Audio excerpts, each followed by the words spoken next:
Sorry to Can interrupt. actually carry out the rules. No, You can't raise your hand if you. I remember Don't just when repeat they left rules. those back there, the fact that they had the hothouse tomatoes and all the other vegetables, and they were disassembled within a month. And it's like, why on earth would you do that? Just, to sell the spare parts as opposed to just having this business plan. It just showed how short-sighted all of them were on this. And by the way, if you're going to use a source, using Wikipedia where anybody can be a author is essentially irrelevant. So, just word to the wise. Ian, bring a source. Where's your source? What you're saying is irrelevant. You don't even have a source. You just talk out your ass. It's irrelevant because anybody, No, bring a source. Where's your source? That doesn't have any. We don't want to hear your lips. Where's your source? And Stop interrupting people. That you do not understand what the difference is. But this is an issue that you have with yourself. This is nothing to do with me at all. Okay? The fact that you're using Wikipedia, which by the way is not a documented or a legitimate source on university campuses for, pretty obvious reasons. Because anybody, including me, including you, including anybody who would be clueless. I just put one in from the New York Times. Are they good? The New York Times? I just put in their article. It has little to do with low morally gray matter. I'm sorry, but that's just me. Anyway. So is the New York Times article? I just put the New York Times article. I'll put some more articles. They all wrote. No, I mean, honestly, the Al Jazeera article is perfect because that's a declaration against interest, right? Al Jazeera would want to report that the Israelis destroyed the greenhouses, but in the Al Jazeera article it says there are looters, that the militia that was defending the greenhouses wasn't paid, so they walked away, and then looters slowly dismantled all the greenhouses. Right, and as I was going to mention, similarly, the Wikipedia article that the guy posted says that most of the synagogues, the buildings were scavenged, the synagogues were destroyed by Palestinians immediately after the evacuation. They set fire to the buildings. It was exactly what I said earlier. Yeah. They couldn't. It was to make money. They couldn't create with a literal greenhouse. You leave that alone, it'll grow food for you. They broke it. That's what they did. Okay, so this. And you're lying because it said the settlers themselves destroyed them because they were afraid that they weren't going to get recolonization. So I will take my mock privileges right now. I don't want to come up and be a mock, but resistance. You mentioned some comments earlier to somebody else on the stage because we want to make sure this is about Israelis, not Jews, right? But you said to somebody on stage, I think it was Zach, you told him, "Your big-nosed brothers." Do you want to comment on that, or you want to go down immediately? Yo, why are you letting this retarded lady come up here and start running up? Shut your fucking mouth. Yeah, lucky we don't pull out the big guns, you fuck. Okay, is there any people that want to have proper discourse here? Or do you just want to interrupt like you think you're in Amir's room? Where you just I think we should make clear that discourse.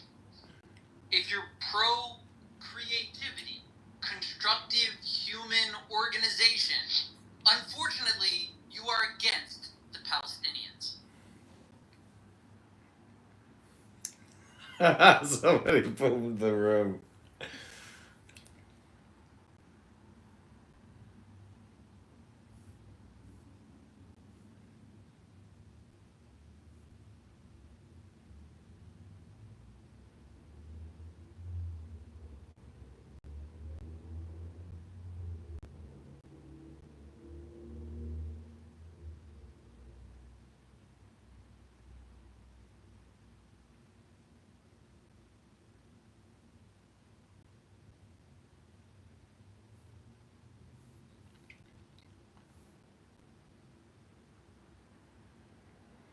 Okay, this is Israel and Palestine Debate Room Part 2 by Roger. This is Wisdom.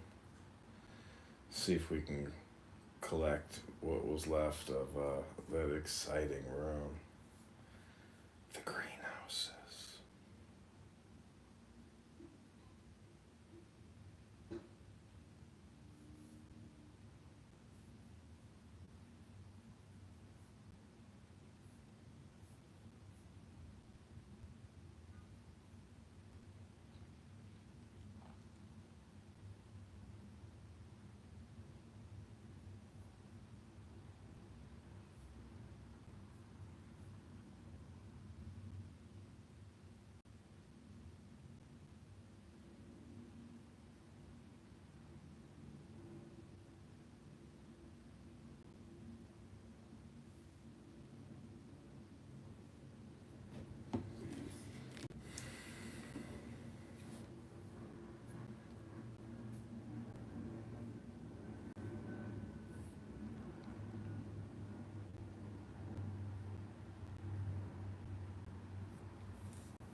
Yeah.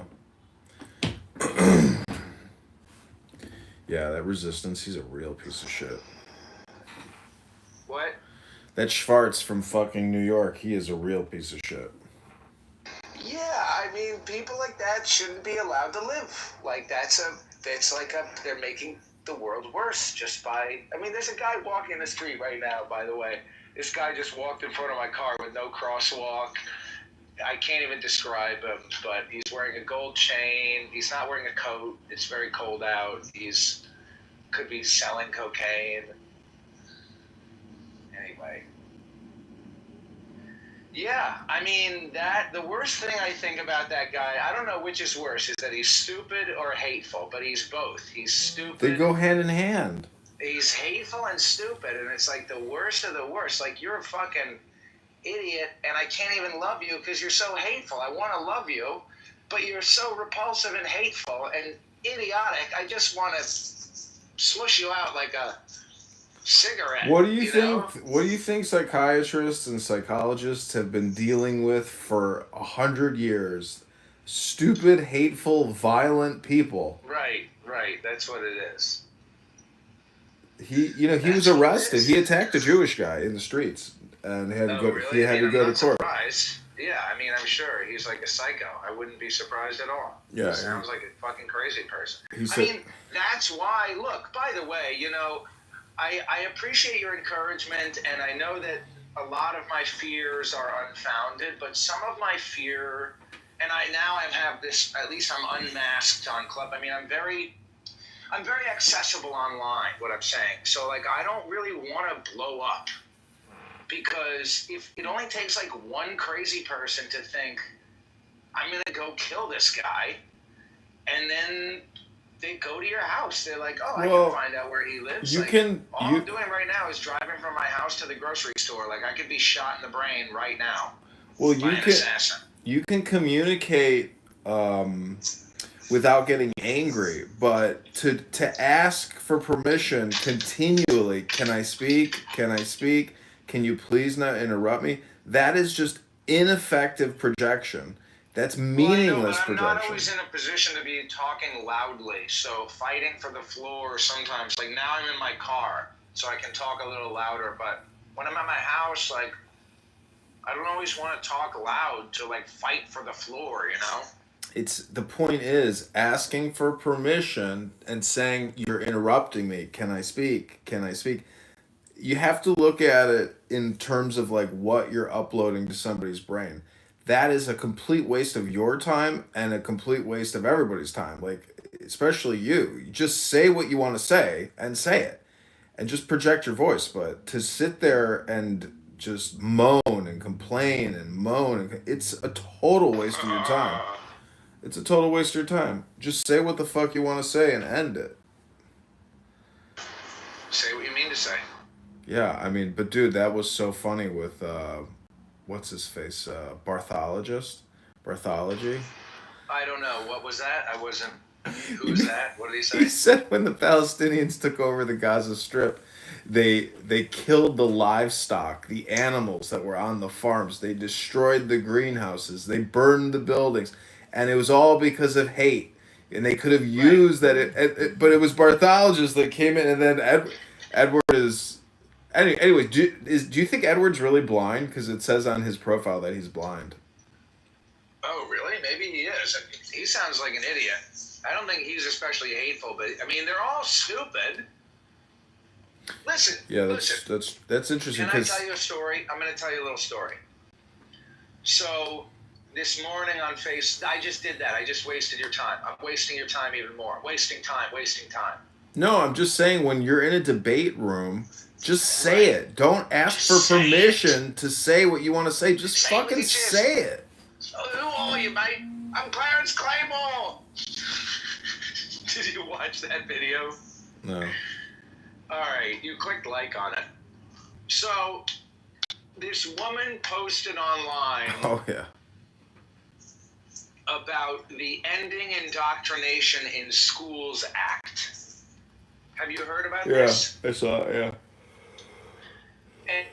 And the Ending Indoctrination in Schools Act will prohibit the teaching of subjects like the Holocaust, the women's suffrage movement, and the civil rights movement.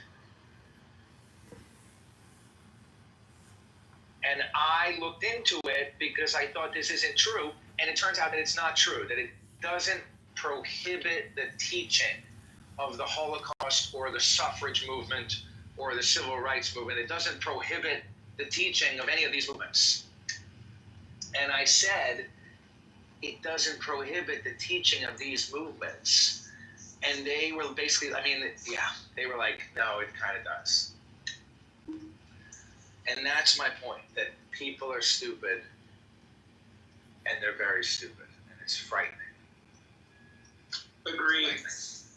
Well, the worst part is stupid people can still project a lot of propaganda. That guy Resistance, I mean, it's also interesting because the most toxic people don't stick around. They do not have staying power, and their profiles do eventually get deleted.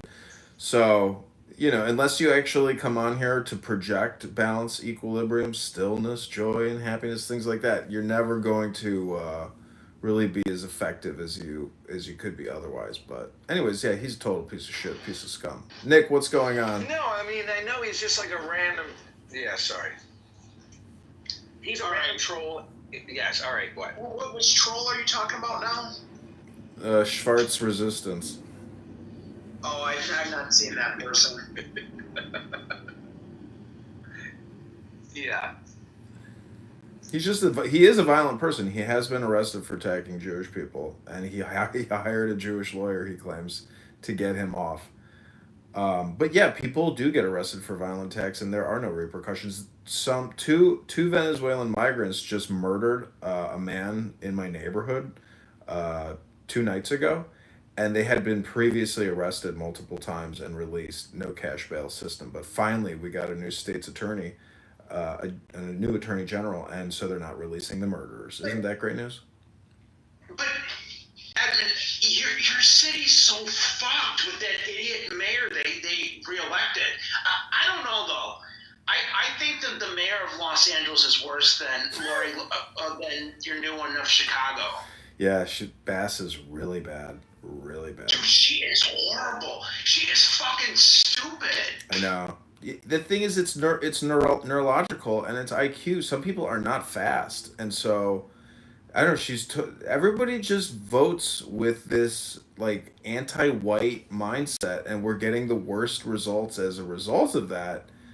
But the whole thing with the water supply and the federal government, the Army Corps of Engineers having to bring water back in, like, even here in Chicago, I found out that there's this nonprofit group called the Chicago River, like Friends of the River, and so when we get rain, the Chicago Metropolitan Water District limits the runoff into the river for ecological reasons. Meanwhile, the pressure builds up and the water and the shit comes back up in hundreds, thousands of houses because they're not utilizing the river to flush the system because of ecology. So you just can't win when liberals control everything. I mean, and these are all elected positions. The Water Reclamation District is an elected position, and these are people who are not engineers, have not worked in, it's a bureaucracy, basically. So we have a huge bureaucracy problem. Huge. And Doge and Trump and Musk, I mean, it's limited. They can put out their propaganda, but what they're really only doing is limiting the new spending. They can't even retroactively go back because that money's already been spent. The other problem too is you look at it now, like Trump's actually doing the right thing where he's forcing government workers to come back in the office 5 days a week or take a bailout or take a buyout, right? And he's also saying like he removed pronouns. You cannot use pronouns in your emails. He can say people have to come back into the office, but that doesn't mean people actually have to come back into the office. There's no accountability, and nobody knows where anybody's at. It's not like a rat out system. If you're in management or executive services, it's a bureaucratic forever position until you fucking give it up.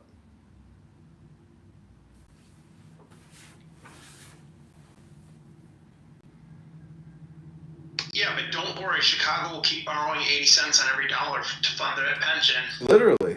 Yeah, 80 cents on every dollar is borrowed to pay out the current monthly nut. And the monthly nut, in Washington, D.C., see, the thing is, everybody's retiring. And so we have this huge generational shift that is happening. And so they're going to hopefully downsize the government aggressively, significantly. But see, the government isn't just the people. Those are all administrative salary expensive. It's this funding that they're sending overseas month after month. I mean, what was that news article about the Afghan army getting like billions of dollars in some like third party transfer or something like that we were still paying? I mean, we were funding the Taliban up until just like a couple months ago. So the whole, how the Treasury and State Department and how all this money gets sent all around, it's wild. But anyways, I yeah. was shocked when Powell didn't cut rates this week, but I think Trump's going to get in there and be like, "You're fucking cutting rates." He's going to have to. I don't know. He seems. Who knows? He seems like he wants to demonstrate. So they always want to demonstrate authority and say they have tools in their arsenal, which is just calling the interest rate what you want it. I mean, America could have a big renaissance and a huge cultural and economic boom if we manage it smartly. But the first thing you do before you start reinvesting is you secure the perimeter of your fucking corporation, aka America. So I just hope they aggressively secure. Like overly aggressively secure. And they withdraw our soldiers and troops and everything from overseas. I mean, I just think like they have to start spending our money wisely. Like there's no reason to even do international operations. We have so many security problems here at home. I mean, they need to basically declare martial law and a national emergency and kick out all of these sanctuary city governors by arresting them. Like if they were to do an actual takeover of the major cities, like the federal government were to take it over, I don't know, at this point I think it's like the obvious move strategically, but it would be totally, So, considered, another fucked up city? Seattle. Dude, I saw a YouTube clip, or maybe it was an Instagram reel. They just upped minimum wage to Seattle to $21 an hour. And guess what? Every business is shut down. Like, every restaurant, every small business, every, like, cafe, it's like, it's a ghost town there. How do you turn a profit at $21 an hour if you have 3 customers buying 3 coffees at $9 plus the tip you get? It's like, so you start a business to basically create a jobs program and go bankrupt. The whole system, even the whole retail establishment process of trying to open up a retail storefront is so convoluted, complicated, and stupid. We need cities that like let retail storefronts boom, and they need to fund like the makeup on the face of these fucking things. In fact, the IRS has 750 offices throughout the country, which are technically really just shakedown offices.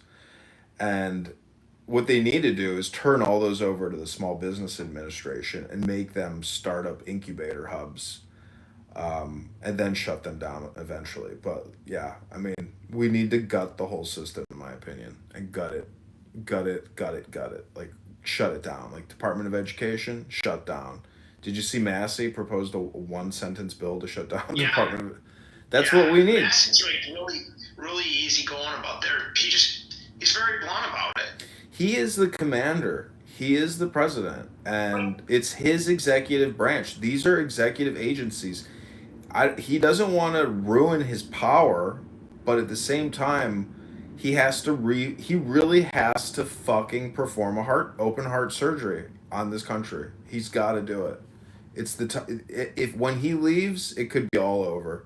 He needs to radically transform America. And I know he's doing it, and they're doing it, but like he needs to eventually get rid of multiple agencies and shut them down, without a doubt. Yeah. All right, do your Jonathan Bing impression. But I'm on the ground, Daphne, doing mortgages. And thank God you were there, Daphne, because if you weren't there, I could have got caught up on rape. Daphne was there when the girl made the fake accusation against me. Daphne, thank you, Daphne. Thank God Daphne was there. All right, let's get back to the real estate portion of the show. Welcome, McZed. Or how about City Stample? You do a good one there. McZed, did you boom that room? I know you did. No, I did not. I actually got cut off at the boom. You were saying something at the end there, but yes, I was, because they were saying you can't. What was it, Ed? Ed was trying to argue you can't collect on a debt unless you own it. And I quickly corrected him. I said, absolutely not. You may be dealing in the debt collection side where, like, you should be doing that. I deal in the legal side where I see what people actually do. And I assure you, you can, and some people try, to collect on debts that they do not own. Good morning, good afternoon, good evening. That was all I wanted to say. But then the room got boomed in the middle of that declaration. Hey, Pamela, how you doing? I'm very, very good. How are you? Doing okay. Trying on an accent for the day? Yeah. Why not? I'm not going to do very good in my accents, but anyway. Is this the wisdom himself, the wisdom of all wise ones? So what do you think about the idea of? I mean, because did you see the pictures of the 250,000 Palestinians marching back north? Yeah, that looked epic. Yeah. That looked like Exodus. Yeah. That was crazy. I'm serious. What else does it fucking look like? Were there any parting of the waters? It did look so biblical, didn't it? I saw a few burning bushes. I'm just saying, it was millions of Semites marching the desert. Yeah. What do you want? Either way, okay, so here's my insight, and it's actually I think, somewhat productive in conversations on the Israel-Palestine issue. Okay, so here's my thinking. Being civilized or modern, what that roughly really means is an acceptance of the stories of the past that the different communities have carried that all, like, accord together. Right? We all kind of, like, politely shut the door on, like, the story of Hercules and Zeus and Thor. But we're totally on board with the Sicarii and the ancient Ming dynasty and the Mongolians and the Huns and the Indians and the Africans. We've got a lot of history that we pretty much are in accord with, a lot, in a modern sense. However, there are some very firm holdouts. Now, here's the holdout. Here's why it's a holdout. They wouldn't necessarily appear to be a holdout because they will agree with all new advances of science. They'll just, like, agree and adopt them. But they will disagree with all history before the year 800. Now, they have to do that, like, religiously. Because, like, if they accept too much of just the secular worldview, they'll have to agree and consent to a lot of cultures that their entire culture is founded in opposition to. So they have, like, a fascistic devotion to everything past 800 can be true. Everything before 800, just like in most communities, is a fairy tale realm of ancient history where people just make up stuff and you can't really know. Now, the reason I say that's relevant is because I realized that when the Muslims criticize Israel by saying that it is a European construct from a bunch of Europeans coming from Europe, it strikes me how little they all must be in European history. They don't know any of it.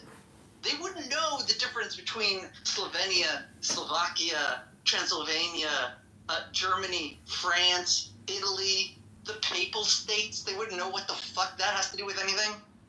They wouldn't know what it means that Europeans show up. You gotta understand, they're hiding their what's the word? Ignorance. They're hiding their ignorance in the word Europe. That is an entire textbook of history that they are not touching.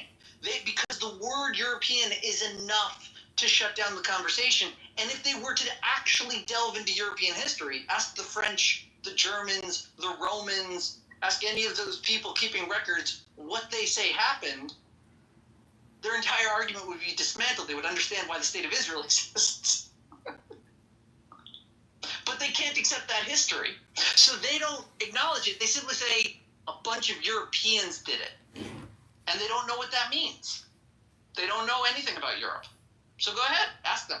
Ask them for their familiarity with the gang of Europeans that founded Israel.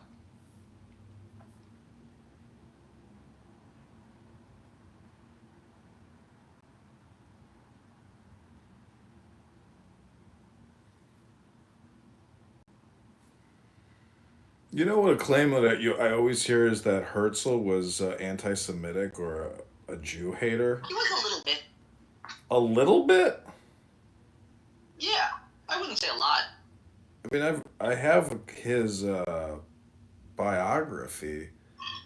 Anyways, I'm looking at the Wikipedia page. I'm just wondering what the evidence is that they use, or what have you read that says that Herzl was an anti-Semite? Because it can't be. It's got to be further. Okay, let me see here. Yeah, his political view was more akin to more like a communist.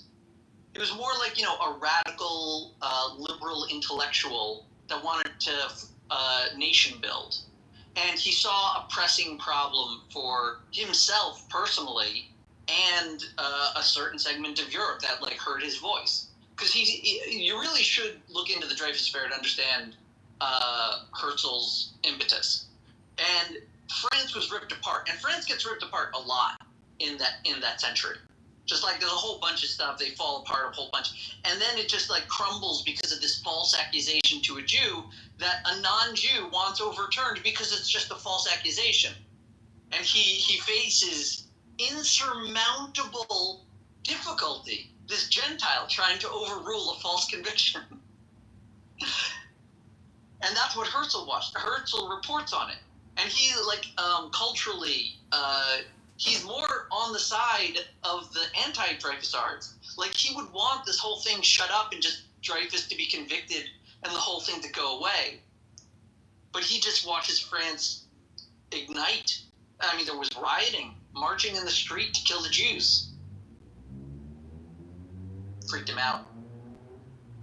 And then, he spent 10 years until he, dropped dead, building the state of Israel.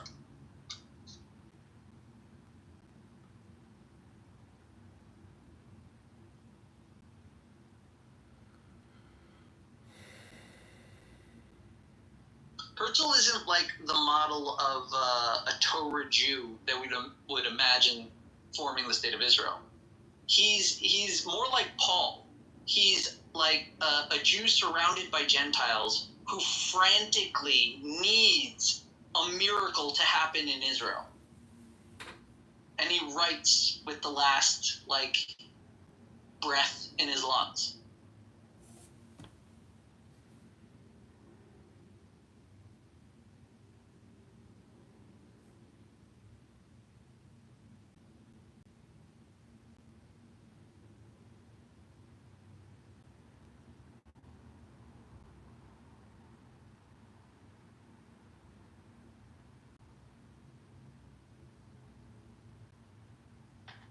Hey, Kava. How you doing? Hello. I'm okay. What about yourselves? Doing okay. Have you been to Germany lately? I went, what was it, June? Where to? Just my hometown, Hamburg. Actually, yeah, just my hometown. Yeah, my dad's from Hamburg. Oh, really? That's so cool. Small world. That's so nice. I work for a German company, and we have headquarters outside of. Been to Hamburg, Nick? Yeah, we have headquarters. Cool. Maybe you guys know the same spots. In Hamburg and in Frankfurt. Nice. Where in Frankfurt Hamburg? is where my grandfather worked. What did you say? I said Frankfurt is where my grandfather worked. Where in Hamburg? Are you, or where did he live in Hamburg? I'm not exactly sure, but It's been so long since I've been to Hamburg. It's been like 25 years. Oh, wow. It's been a long time. Yeah, it's a beautiful city. But that's a long time, for sure.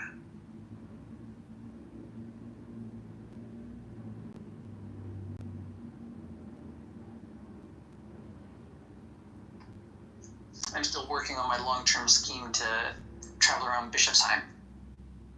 I know. Yeah, you told me about it. And I'm expanding it a bit because Frankfurt looks like a really worthwhile spot to investigate. A lot of great notable figures from there.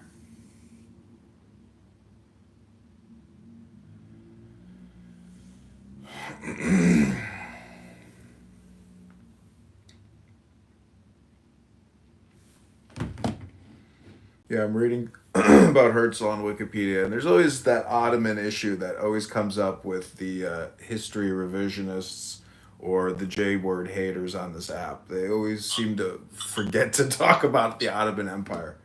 Oh, when he negotiated with the Sultan?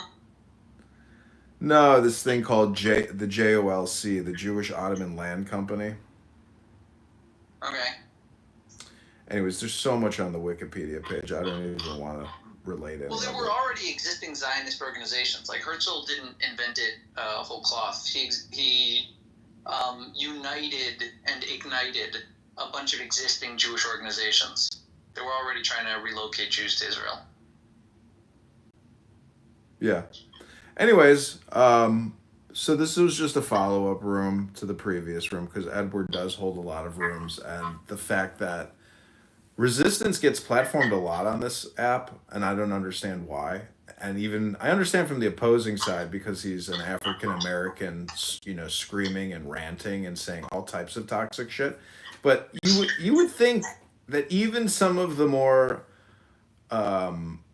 level-headed Free Palestine people would still be abhorred at his demeanor, what he says, just how disgustingly vulgar he is. I don't know how often you listen in, like, the Free Palestine crowd, but, like, they say some pretty odious shit. Oh, I know. But I'm just saying the resistance schmuck, is particularly disgusting. And he does live in New York, supposedly, and he did attack a Jewish guy, supposedly. But anyways, I'm just saying that, he is a particular turd. Well, I mean, if that's true, he'll probably get picked up by the cops eventually. No, he says he hired a Jewish attorney. Anyways, everything he says is retarded and stupid. No reason to even bring him up. That doesn't matter. If you're an asshole, you go to jail. Yeah. I mean, Zach and I were talking that, like, psychology and therapists and psychiatrists have been dealing with stupid, hateful people who have, legal and psychiatric mental health problems for 100 years plus. Here in Chicago by the lake, they used to have a sanitarium where if you were, one of these angry, violent people, I mean, they would treat you with giving you a very beautiful place to relax. Like back in the 1910s or 20s or 30s, I guess, when the economy in America was great, and therapy and sanitariums were a thing. They were like places where you could go to relax, basically. I don't know, maybe they had archaic, horrific medical practices, what they were doing to people, like lobotomies or something like that, but I could see how society could say to themselves, yeah, this guy Resistance is a public threat. We're going to have to lobotomize him.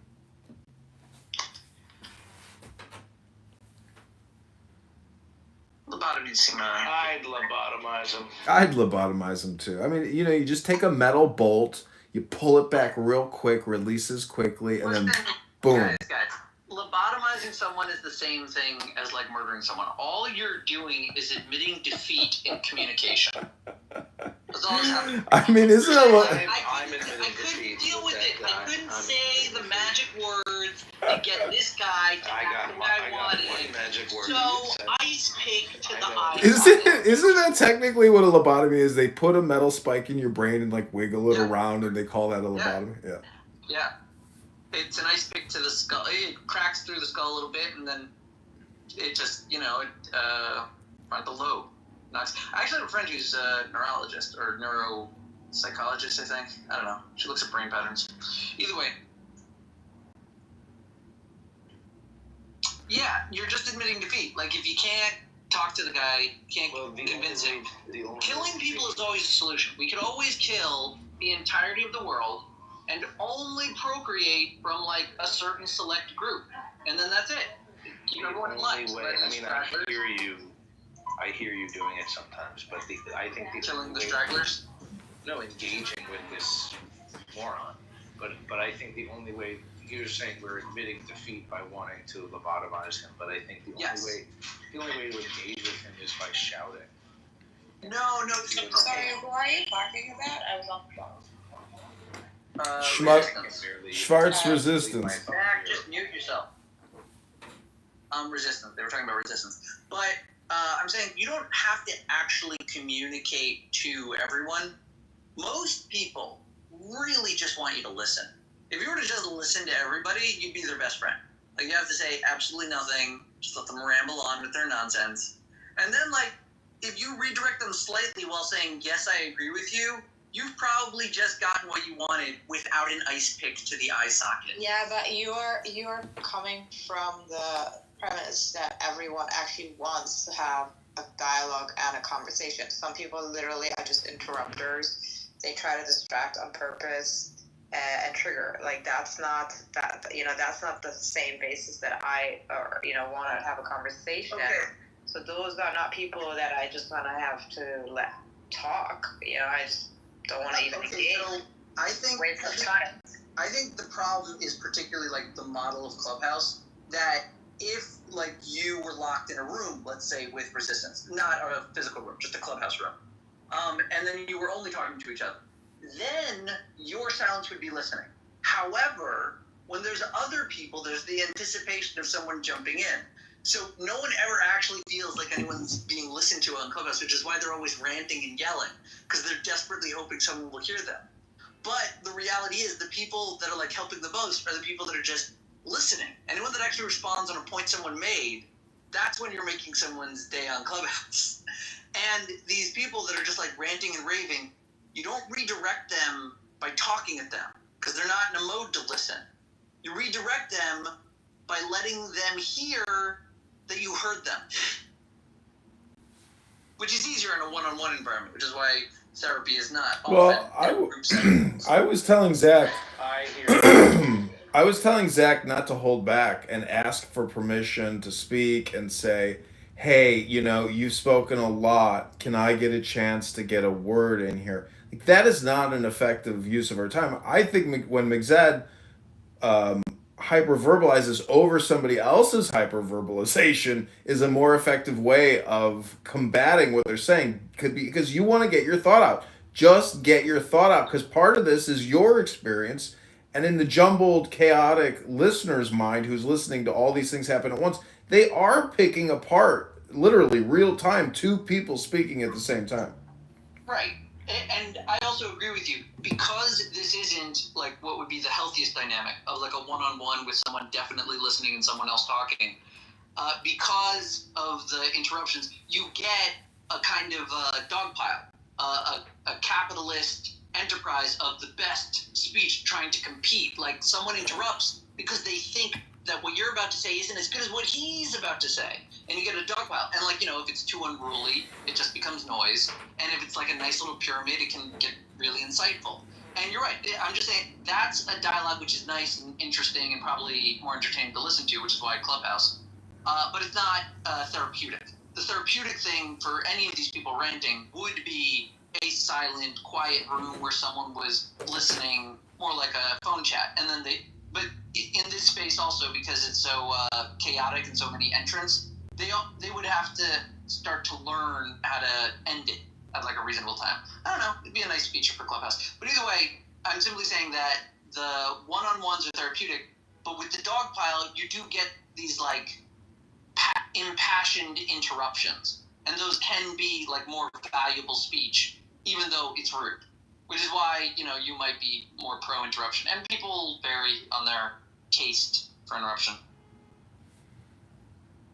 Well, I've always thought having a room where you create a room and then it has like a 2-minute expiration, because this is technically a debate app. So if it had a timer functionality and then you could pass it or activate it and then basically would mute everybody so you could actually have a coherent conversation instead of the dogpiling?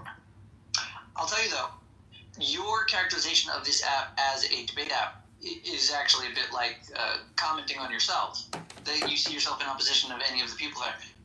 With the name Clubhouse, I would infer, and this is my linguistics trying to come up with a definition, it's more like imagine an existing group of friends. Like, I don't think it was per se designed to find new groups. Like, it wasn't discouraging that, but like, imagine an existing group that are just dispersed and they get like phone calls one at a time. This would be a clubhouse, a virtual place where we all actually meet. It's one of the original tools deployed by the internet. Club chat? Chatting. It's chatting. Yeah, but it's not always Chatting away. And you can't always have rooms. Well, that's what's so cool about the future. Okay, right. That's the innovation of the thing. But it's chat. Yeah, but it's... I wouldn't say it's necessarily debate. I would say that it's just designed for communication. There's also moan rooms. What room?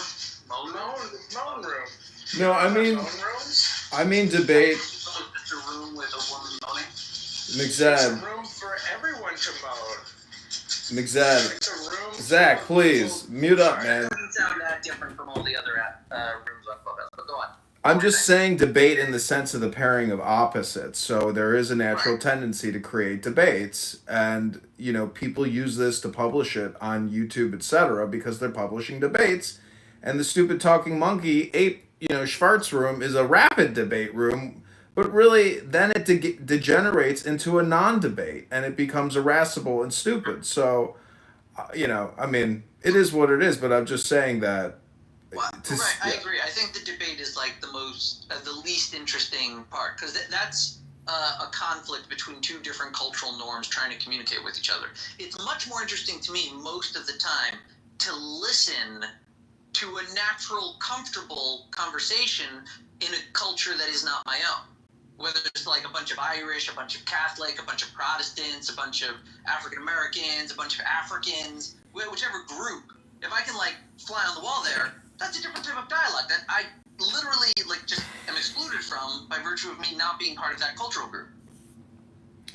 Okay, so let me ask you this. When you see photos of hundreds of Palestinian militants with their pickup trucks and rifles and face masks, and they're parading out young Israeli girls dressed in, Palestinian fatigues, and it's very chaotic, and they're having these parades and rallies, like, what do they think is going to happen to their long-term ambitions? Or, I mean, I know they're just living in the moment, but what do these people doing these things over there actually think is going to happen to them? And like, how do they think the outside world views them? Do they just not care? I mean, I think they're stupid and they just don't care. I wouldn't say they just don't care. I would say they're stupid.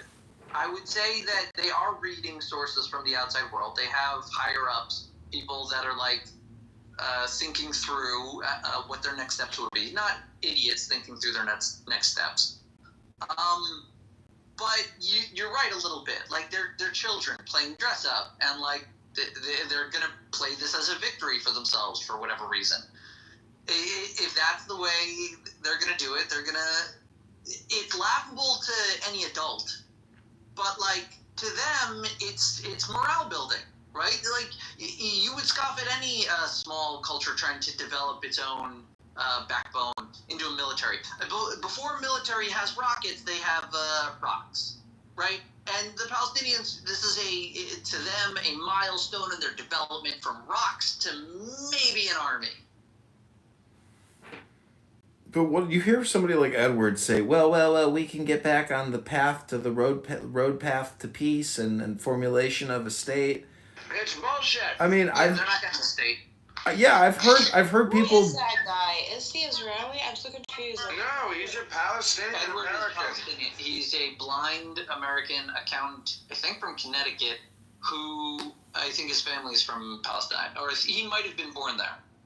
How do you He's an idiot. how do you take your federal tax return to a blind CPA and have any confidence? Hey, I mean, like, maybe he's got a lot of Daredevil posters. Actually, it could be the perfect excuse for committing tax evasion because you can blame it on a blind CPA.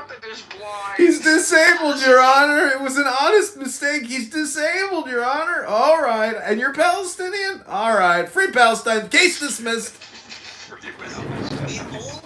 The only type of lawyer that could actually make it in the legal profession while being blind would have to be the son of a boxer who was secretly a superhero, because that guy would be like laughed out of every room. He'd have to have the toughest skin. It's ridiculous. He can't read everything. What are you gonna do? So you'd have to be tough. It's kind of like that Al Pacino scene when he's like at that high school, mock trial or whatever, and he's like, "This whole court is out of order. You're out of order." That wasn't a mock trial. That was Pacino in what was it? Yeah. Was that Boston where he was? Well, wasn't it a college trial to kick out the kid? No. That was a straight up. That was a court case. Like he showed up at court, in the name of justice or something. Maybe the color of justice. Either way, he was defending a judge. A judge was being prosecuted for something, and he chose him as defense counsel. And this was like an asshole judge who had thrown away a whole bunch of kids that he had like defended. Poor kids. And then he finds some like photos of the judge doing like S&M sex or something, because this is like a 70s movie.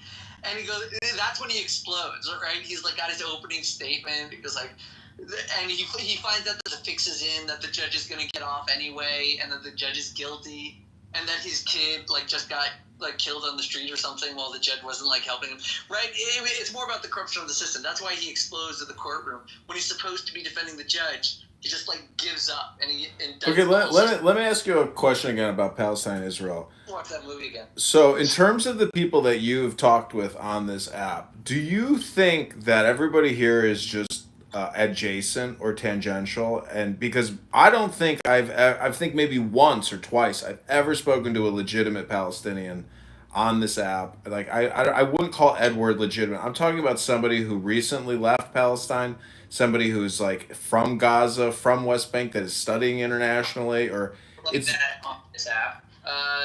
There was I think a few years ago, at one point, we were hanging out with a guy that was in Gaza at the time, and he was on the phone.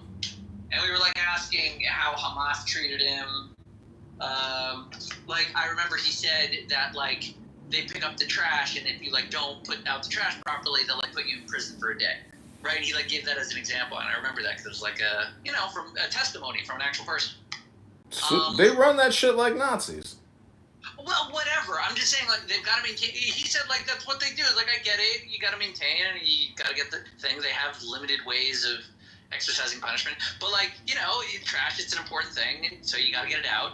Apparently, day in prison if they catch you. If you're making. But what happens if you do put it out, and then a donkey, with a cart comes by? Dude, I don't live there. I talked to a guy that did because of the magic of Clubhouse. Just being facetious. My point is that like talking to actual indigenous is very rare on this app. You're mostly talking to adjacent propagandists.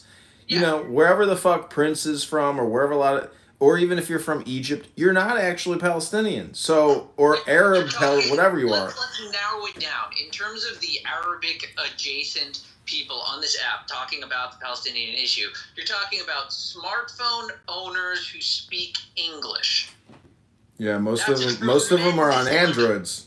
Fine, I just said smartphone. Smartphone owners who speak English. I'm just saying that is a limiter. Well, Soren is a whole different issue. Soren loves to see the whole thing on this app is people think it's like a credibility statement when they say, I have the evidence and putting it in the chat. Here's the link. Show us your link. So Soren is the type of propagandist where he has a bunch of bookmarks stored up and he's ready to rapid fire any piece of content into the chat to try to establish some form of credibility or have content for the communication. So there's just different levels, but there's no like superior propagandist on this app. I mean, with regards to this debate, and Oh, Israel Palestine? yeah. Well, I told you my insight. Start pushing them to elaborate on what they mean that Europeans created it. Europeans from where? France? Belgium? It's pointless. No, it's not. It's not pointless. It's not pointless. Because let me explain. I said the measure of like modernity is acceptance of the history we all know really happened. The Roman Empire, the Ming Dynasty. No one objects to those, right? Even though the British had nothing to do with the Ming Dynasty, they will raise their hands and say, yeah, we know this happened. That's modernity. The Arabs are politely dissenting, civilly disobeying all of the edicts of modern acceptance of history. Just like, so we're all on the same page. Politely? What do you mean by politely? Okay, they're impolitely. Well, here's how they're politely doing it. They're trotting. They're trotting. No, but here's how they're politely doing it. They are not preaching that all the history books be burned. They are allowing everyone to agree with their accepted secular history, but they believe that they will all eventually lose out, that they'll be gone, that those foolish secular historians that are inventing these stories of ancient Rome, those will be washed away, and the only book we'll ever have is the Quran. That is their belief, which is why it doesn't matter. That's how they're politely objecting. They're allowing you to tell your stories because they think it'll be washed away with the truth. But they're cutting off people's heads. Yeah, Well, wait, I got a follow-up question. They're NPCs. I got a follow-up question. Part of I believe this app, having these conversations on this app, in the real world, I would never have a desire to ever have this conversation ever again in the real world with anyone. But so do you think?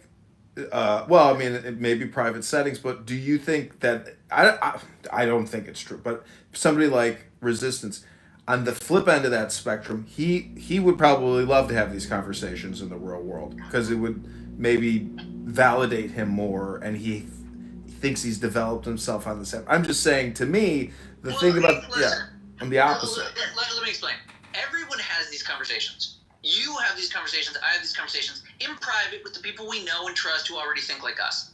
And we pretty much get to the same conclusions we always want to get. Here is the weird magical space where we get actual, like, jury verdicts on our thoughts from our groups in opposition to the other conclusions from other groups, right? All of those guys that think, like, Jesus did this, or Paul did that, or Greek Orthodox Catholicism means that, right?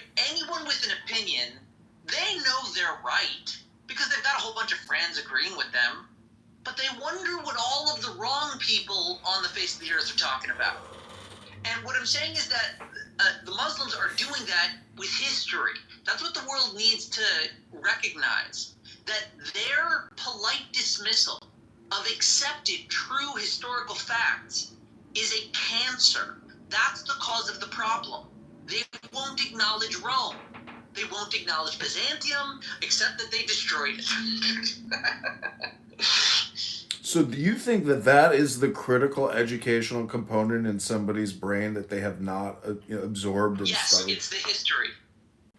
And that's why I'm asking anyone talking about the Palestinian issue, if they say there's a bunch of fake Jews from Europe coming to colonize the land of Israel, ask them where in Europe.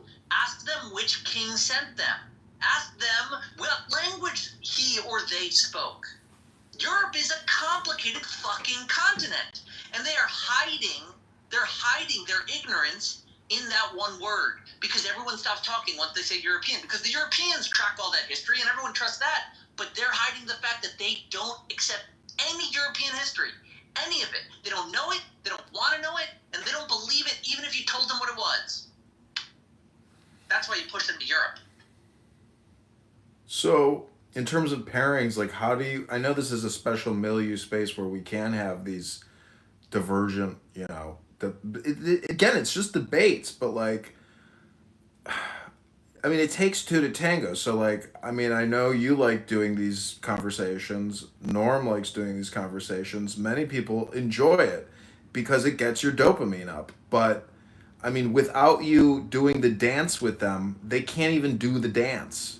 They can't even propagandize necessarily unless they have that strong contrast. Because listen, think of it like this. I and my Jewish friends, we all play basketball together, and we play, and we've got some good moves within our community. But what if I could play against the other communities? See if I could dunk on some guy with these arguments I've been working out, right? Me and the old guys, we've got a whole bunch of zingers. We've heard all these great one-liners. They have too. And I want to see if my game is better than their game. It's just dunking on each other, back and forth, seeing who's got better game.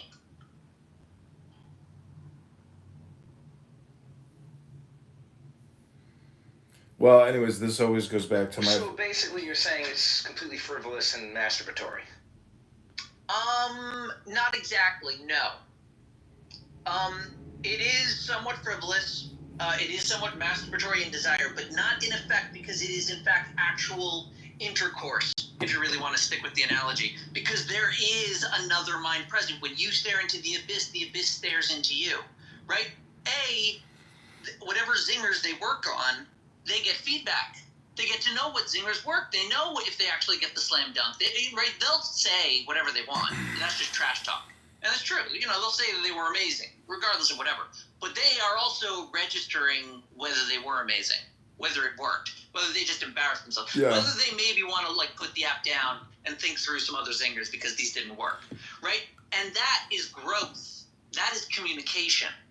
And that's humanity. Well, that's the thing, is people think they're catching these zingers or finding these big hits with their hyperbolic speech that generates them dopamine and the listener the dopamine and the reaction. I mean, I always go back to that maxim, I believe, that all communication is hypnosis, implying it's a double-edged sword, but also meaning that the free poly people, they're in the publishing business, like what Aya said, technically. That's their chosen course of communication. And if they're monetizing it, they're monetizing it. But they're unaware that they are hypnotizing themselves with falsehoods and stupidity and propaganda. But then the corollary, or the other debater, let's say the Jew, is also playing into the hypnosis of their publishing syndication, of their content. And so... Maybe. I don't necessarily agree with you. I do see some Jews fall sway to Palestinian or secular propaganda. And I don't think they should. I think Israel's pretty strong, really, just on the foundational, the fundamentals of statehood. Its citizenship, its values, its structure, its organization, its employment, its GDP. Its GDP is really impressive. But you're right. That's the chess match of the debate, right? It is communication. They're both getting something out of it. But you're right. The Palestinians may be aiming, or rather, the Palestinian supporters are likely aiming for dollars in some capacity, some marketing campaign for joining the Muslim cause. Maybe some are just hoping to get more Muslims out of it, right? Whatever benefit they can bestow, maybe their goal is short-sighted.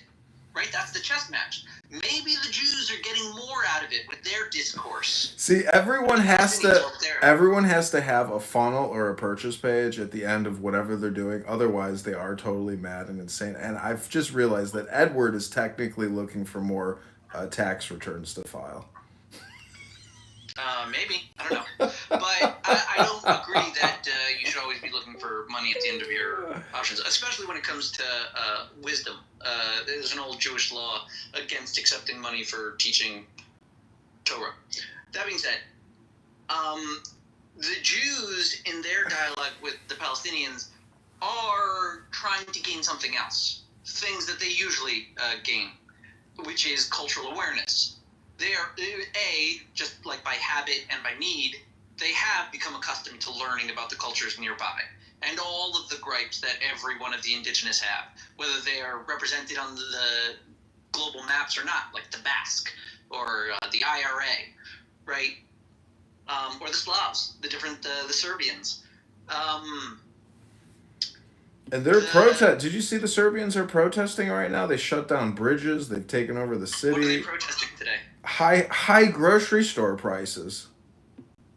And who are they protesting against? The Serbian government? No, I guess the European distributors. Austria?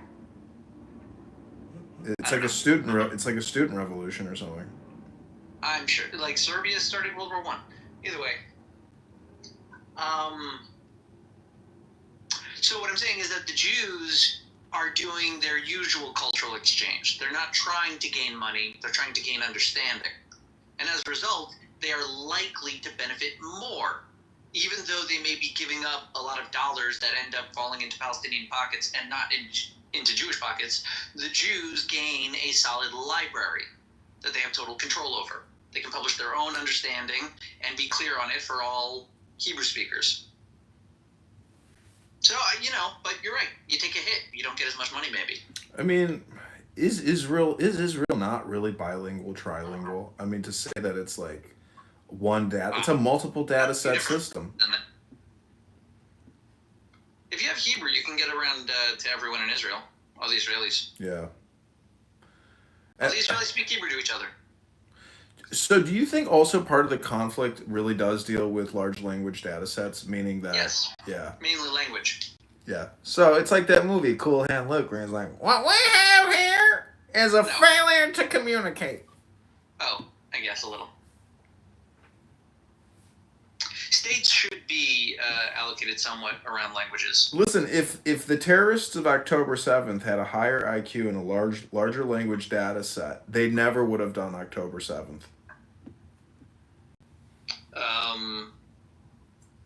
Maybe? I don't know. Because their intelligence would have been inflated. They would have understand that their strategy would have resulted in massive destruction and annihilation of their efforts. It would have been not necessarily. High IQ is not self-destructive, is what I'm saying. No, listen, it doesn't matter if you have like extra languages. It's really more what your brain is programmed in. So like if their programming is basic Quran Muslim operating system 1.0, which is follow the Quran. It's a perfect guidebook. If it doesn't work now, it will work eventually. Just like chill out and follow the rules, right? Straightforward, simple. You can learn other languages. You can learn Mandarin. You can learn English. You can learn Russian, Swahili. You can talk to all of those people. You still know they're wrong. Because you've got the operating system. That's what the operating system told you to do. Identify these people, explain why they're wrong, i.e., how are they different from what you do? Same thing, right? So the languages wouldn't assist. It's a question of what language root do you have in your culture, and does that language have a healthy expression? Right, the language would be like the root of the thing, but we want good flowers. I'm not just talking about language per se, as in like English versus Arabic. I'm saying that. No, I'm talking about people. I'm saying language is a root that creates different flowers, and the flowers are people, the speakers of the language.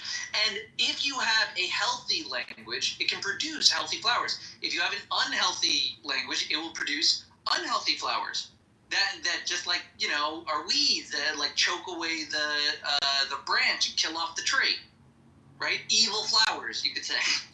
See, when I say large language modeling system, I mean that the archive, the catalog was not there to prevent October 7th. I'm saying they have not been shown a productive, honest, true expression of Quranic Islam that they can follow other than what they've been doing.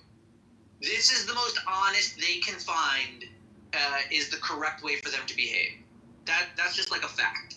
Now, anyone could show them another way, but I'm not of their culture. I can't speak genuine Quranic Islam, but like the person who can and shows them how to follow that book to a T and not do this, that's their Messiah. That's the guy that brings them out of the Dark Ages. But I have no idea who that person is.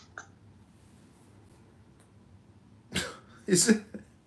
Anyways, I mean, if you want, everything always does seem to go back to the movie Dune. I was just talking about how Moedim L'Simcha. who's the Pritzker here in Chicago is kind of like Baron Harkonnen because he has such a good attitude.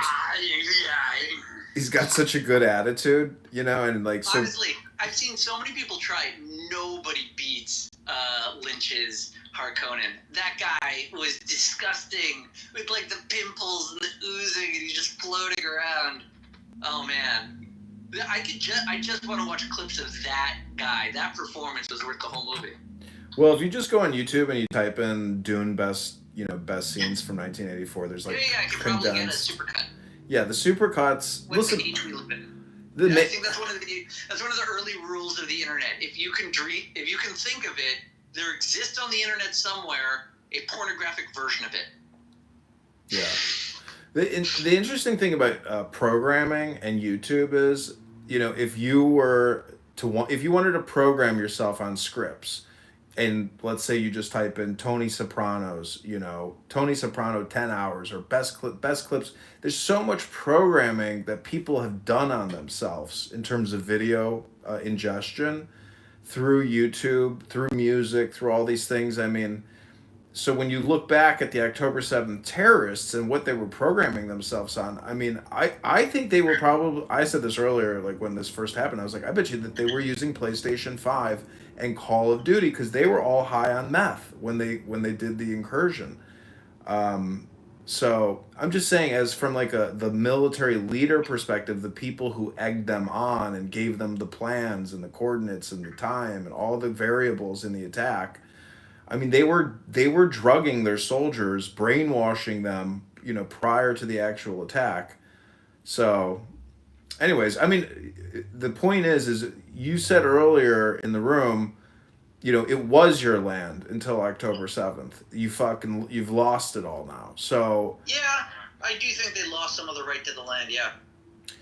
So the thing is, though, unless the militants are demilitarized and there's no more guns and no more landmines and rocket propelled grenade launch, I mean, they have to demilitarize. There's no more. Okay, we're going to maintain this border and you guys can build back up and start shooting rockets when you're ready again. Like, it's over. Like that, the paradigm has changed.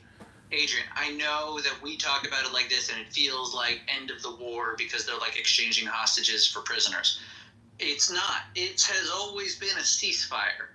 I don't know what's supposed to happen after the hostages get back. They really just want those hostages back. Like, there's literally one of the Israeli newspapers, and this is classic them, has like a banner up showing exactly how many Israeli citizens are missing every single day and how many days they've been missing, right? And the number just got reduced, right? Because a lot of people came back, confirmed deaths, and from all of that, like, there's still a number, right? The Israelis hold themselves responsible until they get those people back. After that, let's just say hypothetically they get all the people back and everyone's accounted for. I don't know what the heck is supposed to happen in Gaza. I don't know that, like, Hamas just handed it in a silver platter. I don't know what's supposed to happen. Well, None of us do because we are all crazily, while like murderers and rapists are parading around innocent victims. While that is happening, we are sitting idly by because that is the magic of civil society, that we can get more done if we put polite, patient, intelligent people in charge of things. We can save those people rather than just assume it's at zero and keep killing each other, adding bodies to the pile. Yeah, somebody on my YouTube says, his name is Kinson Prump. What's up, Kitover? The war is over, guys. And, I would just say that if you study philosophy or military, history, you'll know that the war is never over. It is a perpetual, eternal thing. And I think there's probably scripture that backs that up. That says, God is an eternal war. I mean, to that extent, I mean, to think that conflict is over, it's never over. Just to be clear, Adrian, this is 100% exactly the very same war that started in 1948. Yeah. Like, it is. It was only ever, look it up in history, only ever a ceasefire. Only ever. Every single fucking time.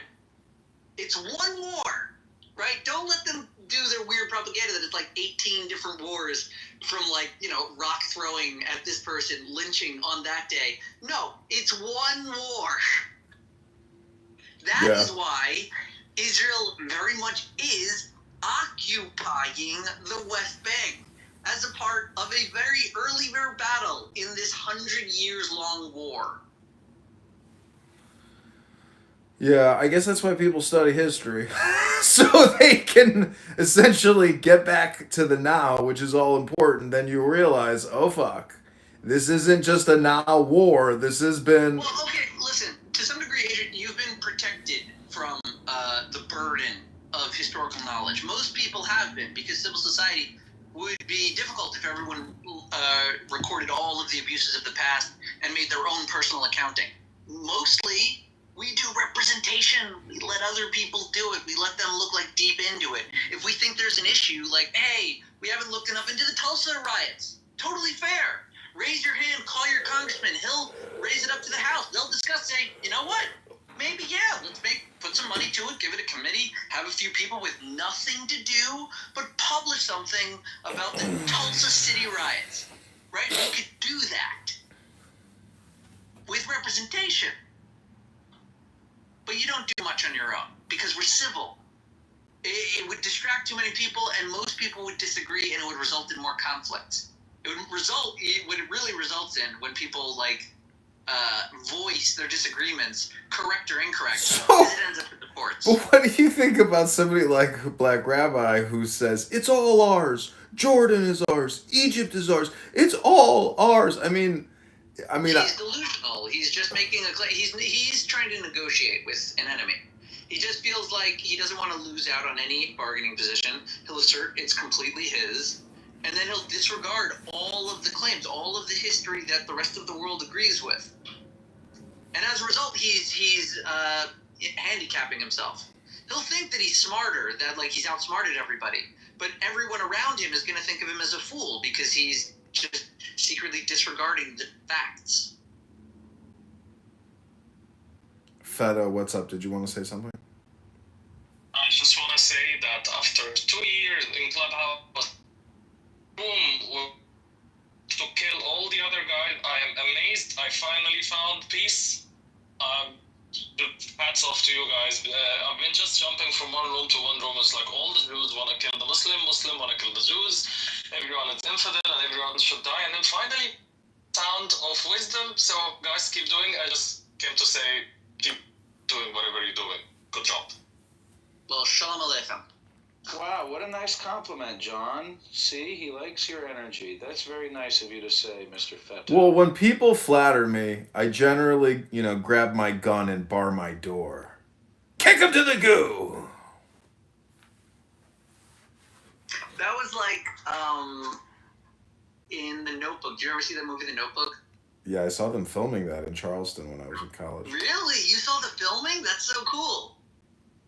Yeah, it was. Well, which part? Early parts, later parts? I think they were on King Street or one of the main streets in downtown Charleston. They had the whole block shut off, and I was like, oh, when he stops her in traffic or something, an old timey car, and he stops her in the street. Yeah, I think so. Oh, that's so cool. Nice. Why? Are you a fan of that movie or something? A, yes, it's a good movie. But B, there's one really, really funny bit in that movie. The part of the bit is he comes back from the war, he's broken, she's abandoned him, she thinks that he stopped writing to her, her mother kept all the letters. He stays true to his, manliness and builds a house. Or he buys the house he said he would, and then he fixes it up. And then he thinks to, sell it, right? Because she's not there, she's engaged, and he's getting drunk as a veteran. So he's trying to sell the house. People try to negotiate with him. He goes nah, not interested. Someone offers I think we could do it at sticker price. And he goes nah, it just doesn't feel like the right match. Then this one guy walks in, and this is Ryan Gosling. He's hanging out there. He's leaning on a car. Guy walks up, big fat carpetbagger type of guy. Walks up and goes, son, I want you to tell me what price you want for this house. And he then walks slowly to his car, opens the door, takes out a shotgun, and cocks it. Which is the best response ever. Oh, man.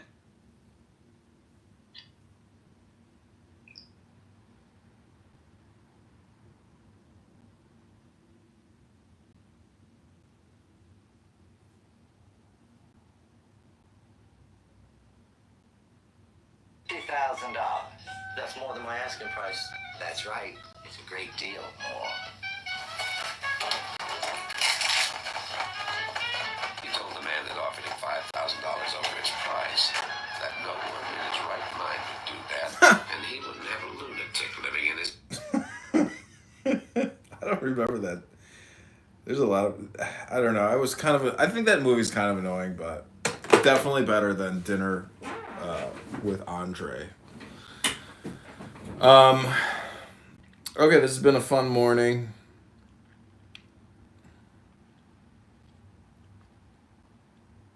Yeah, I agree with everything that Aya has said in the chat. Is there anything you want to say, Aya?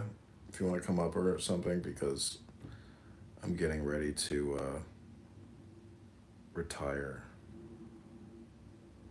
Okay, good. Okay, Fado Zach, hope you had fun. This has been Israel and Palestine Debate Room, Part 2, by Wisdom.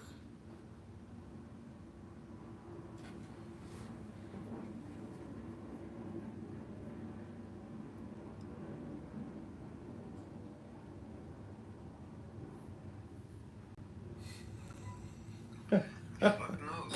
Yeah, he never asked him, number one, but I never heard him really disclose it. He says he's Asian. He says he's He lived in Saudi and all that before he said though. Then he spent, yeah, that's what I mean. Then one moment he's like born in Africa, then he lives in Canada, and then No, he said he lived in Saudi first. He said he was living there. he lived in Saudi, right? It's sort of like, I don't know. Then he moved to Canada or some shit like that. I'm confused then. Like, what does he have against like Salafism if he lives in Saudi? Oh, the radicals.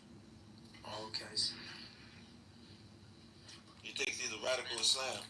They have this fake ideology about that.